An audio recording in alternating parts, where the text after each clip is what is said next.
Assalamualaikum warahmatullahi wabarakatuh. Halo semuanya. Alhamdulillah pada kesempatan kali ini saya akan menjelaskan mengenai lanjutan materi tentang metode peramalan atau forecasting method. Di mana kita sudah tahu bahwa pada pertemuan di kelas minggu ke-12 kita sudah setengah membahas materi forecasting ini. Jadi pada kesempatan kali ini saya akan melanjutkan membahas dari salah satu metode yang belum sempat kita diskusikan di kelas.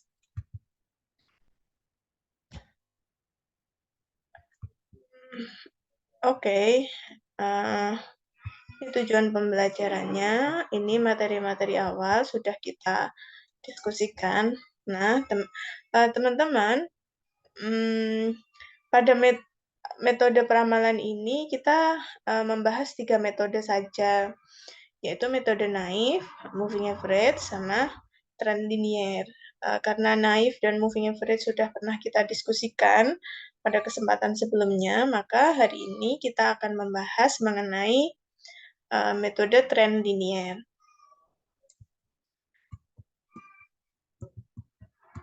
Kemudian kita swipe dulu. Nah, ini mengenai metode trend linear, bahwa metode trend linear ini adalah salah satu metode yang bisa kita pakai untuk forecasting. Kalau dilihat, sebetulnya metode trend linear ini tujuannya adalah kita harus mampu untuk membuat suatu persamaan linear, khususnya persamaan linear yang nantinya persamaan linear itu akan bisa dipakai untuk memforecast nilai peramalan pada periode yang akan datang atau di masa yang akan datang. Nah, kalau kita lihat model matematisnya atau bentuk persamaannya ini mirip sekali dengan persamaan regresi linear yang pernah kita diskusikan pada kesempatan sebelumnya. Jadi ada bentuk Y sama dengan A plus BT. Kalau teman-teman ingat pada materi regresi linear, bentuk persamaannya adalah Y sama dengan A plus BX. Di mana Y adalah variabel terikat, X adalah variabel bebas. Tapi pada kesempatan kali ini, model matematis yang sama, Y sama dengan A plus BT, di sini tidak menggunakan X, menggunakan variabel T, ini dipakai untuk melakukan forecasting atau peramalan. Nah, bentuk-bentuk keterangannya, Y adalah nilai tren yang akan diramalkan pada periode yang akan datang. T adalah coding data deret waktu. A dan B-nya itu suatu nilai angka. A-nya disebut sebagai konstanta, B-nya disebut sebagai koefisien. Tepatnya adalah koefisien arah, karena nilai B nanti akan menjelaskan interpretasi yang berbeda ketika nilai B-nya apakah positif ataukah negatif, gitu ya. Nanti kita diskusikan pada contoh soal. Nah, kemudian permasalahannya adalah ketika kita sudah bisa membuat ketika kita sudah mengetahui model matematis bahwa persamaannya berbentuk Y sama dengan A plus BT, maka pertanyaan berikutnya adalah bagaimana cara kita memperoleh nilai A dan nilai B. Koefisien-koefisiennya ini kita peroleh dengan cara bagaimana? Nah, mirip juga dengan regresi linear, ada suatu rumus yang bisa kita manfaatkan untuk mencari nilai A dan nilai B. Nah, nilai B-nya dicari terlebih dahulu dalam tren linear ini. Rumusnya sedikit berbeda untuk mencari nilai A dan nilai B. Jadi harus dimulai dengan mencari nilai koefisien B dulu dengan rumus yang tertera. Tentu saja di sini ada nilai Y dikali T, ada nilai sigma Y dikali T, sigma Y, sigma T kuadrat, dan sigma T dikuadratkan. Nah, ini mirip sekali dengan regresi linear, di mana nanti kita perlu untuk membuat suatu tabel dari informasi yang diketahui pada soal atau data time series yang diketahui, kemudian akan perlu menambahkan kolom yang baru untuk menambahkan berapakah nilai Y dikali T, termasuk sigmanya. Itu ya. Nah, baru setelah kita bisa menghitung nilai B, berikutnya teman-teman baru bisa menghitung nilai A. Karena nilai B di sini dimanfaatkan untuk mencari nilai A. Kemudian di sini ada Y bar dan T bar. Notasi bar atau garis yang ada di atas ini menunjukkan rata. Jadi nilai Y-nya di rata-rata, nilai T-nya juga di rata-rata. Nah, supaya lebih jelas, mari kita bahas dalam contoh soal berikut ya. Dengan contoh soal yang sama, ini pernah kita bahas pada metode naive dan metode moving average. Namun kali ini kita manfaatkan untuk melakukan forecasting dengan soal yang sama menggunakan metode trend linear. Nah, ini diketahui ada data time series 1, 2, 3, 4, 5 bulan tentang pendapatan dalam juta rupiah. Kemudian kita bisa tambahkan kolom baru yang bernama T. T ini tadi diketahui T adalah coding data deret waktu. Artinya teman-teman harus teliti untuk meletakkan data time series-nya. Data time series-nya ini penting untuk diletakkan secara berurutan. Jadi tidak boleh dibolak-balik antara Januari, Februari, Maret, April. Gini ya, misalnya April ditaruh atas, Februari ditaruh nomor 5, dan seterusnya. Jadi harus terurut. Kemudian kita berikan kode. Jadi kita berikan kode Januari di kode 1, Februari 2, Maret 3, April 4, Mei 5. Begitu juga dengan soal, misalkan soalnya berbeda, tidak menunjukkan bulan atau menunjukkan informasi yang lain, kita tetap bisa menggunakan kode yang sama. Jadi yang atas kita kodekan 1, 2, 3, dan seterusnya secara berurut. Kemudian kita sigma, kita jumlahkan keseluruhan nilainya 15. Dapat dari 5 tambah 4 tambah 3 tambah 2 tambah 1. Begitu. Nah, ini untuk nilai pendapatannya juga disigmakan. Nilainya 130 dalam juta rupiah, artinya 130 juta rupiah. Kemudian kita cari nilai Y dikalikan dengan T. Y kalikan dengan T. Y-nya adalah pendapatan atau yang diketahui, T-nya adalah kode deret waktu.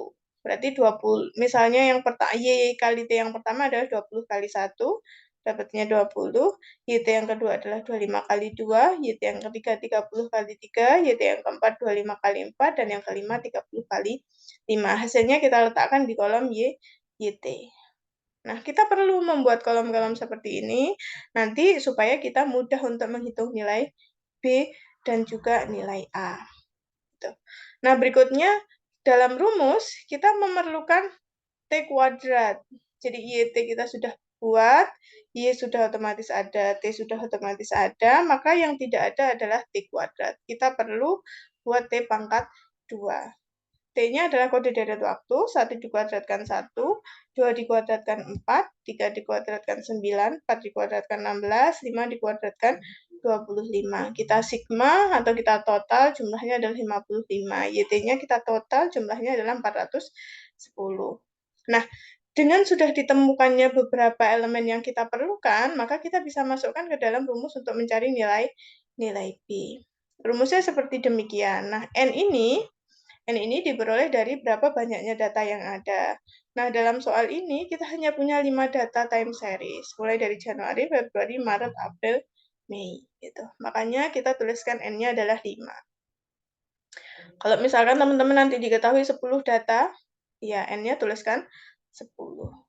YT-nya kita masukkan yang 410, kemudian sigma Y-nya kita masukkan 130, sigma T-nya kita masukkan 15, kemudian N-nya 5, sigma T pangkat 2-nya 55, dikurangi sigma T yang dikuadratkan. Sigma T-nya adalah 15, dipangkatkan dengan 2. Jadi ini berbeda ya. Sigma T dikuadratkan dengan sigma T kuadrat. Kalau sigma T kuadrat 55, sigma T dikuadratkan berarti nilai sigma T-nya berapa? 15 dipangkatkan dengan 2. gitu. Hasilnya adalah nilainya 2. Nah, jadi kita sudah temukan bahwa nilai B adalah 2. Kemudian, untuk mencari nilai A, kita perlu rerata Y dan rerata T. Maka, cari dulu rerata Y, diperoleh dari sigma Y dibagi N. Sigma Y-nya adalah 130, dibagi N-nya 5, dapat 26. Sigma T-nya adalah 15, dibagi 5, nilainya dapatnya 3. Gitu. Maka untuk mencari nilai A, kita tuliskan Y barnya 26, dikurangi B, kita tadi sudah peroleh nilainya 2, dikalikan dengan T bar. T bar adalah nilainya 3, maka 26 dikurangi 6, nilainya 20. Jadi, dengan sudah ditemukannya nilai B dan nilai A, maka kita bisa susun bentuk persamaan tren liniernya, yaitu Y sama dengan A plus BT sama dengan 20 ditambah 2T. Biarkan nilai Y dan nilai T tetap menjadi variabel. Kenapa? Karena nilai Y nanti kalau dalam penggunaan untuk forecasting, nilai Y nanti akan menunjukkan berapakah nilai perkiraan. Kemudian nilai T-nya adalah nilai yang akan kita inputkan. Misalkan teman-teman mau cari peramalan pada periode yang keberapa. Misalnya bulan ini Mei, Juni. Juni terhitung sebagai T yang ke-6. T yang ke-6. Jadi masukkan nilai T-nya sama dengan 6. Maka perkiraan nanti pada saat bulan Juni yang diperoleh nilai pendapatannya adalah 20 ditambah 2 dikalikan dengan 6. 2 kali 6, 12 ditambah 20, kira-kira dapatnya 32 juta rupiah. Seperti itu. Nah, seperti yang tadi saya bilang di awal, bahwa nilai B ini akan memberikan suatu keterangan karena dia menunjukkan koefisien arah. Karena nilai T yang kita peroleh adalah nilainya 2 positif, artinya rata-rata setiap bulan pendapatan di restoran itu mengalami kenaikan. Karena positif, mengalami kenaikan. Kalau negatif, mengalami penurunan rata-ratanya. Nah, kenaikannya sebesar berapa? Kenaikannya adalah sebesar 2. 2 yang diperoleh di sini adalah 2 juta rupiah. Karena kalau dikembalikan ke dalam informasi yang awal. Jadi dengan nilai B sebesar 2, artinya rata-rata setiap bulan pendapatan itu bertambah karena plus 2. Nah, bertambahnya sebesar berapa? Sebesar adalah nilainya 2, sebesar 2. Dalam hal ini karena satuannya adalah juta rupiah, artinya rata-rata pendapatan restoran selalu mengalami kenaikan sebesar 2 juta rupiah. Itu. Nah, supaya lebih memberikan gambaran, mari kita lihat. Dari soal yang awal diketahui ada data 5 bulan, kemudian kita memanfaatkan persamaan tren linier yang bentuknya adalah Y sama dengan 20 ditambah 2T. Maka apabila teman-teman mau mencari peramalan atau nilai perkiraan pada bulan Juni, dengan kata lain pada saat T-nya 6, maka nilai Y-nya adalah 20 ditambah 2 dikalikan dengan 6. Dapatnya 32. Dengan cara yang sama, misalkan teman-teman ingin memeriksa berapakah perkiraan pendapatan pada bulan Juli. Juli adalah T yang ke-7, berarti 20 ditambah 2 dikalikan dengan 7. 2 kali 7, 14, ditambah 20 akan dapat 34 juta, dan seterusnya. Nah, bisa teman-teman lihat di sini.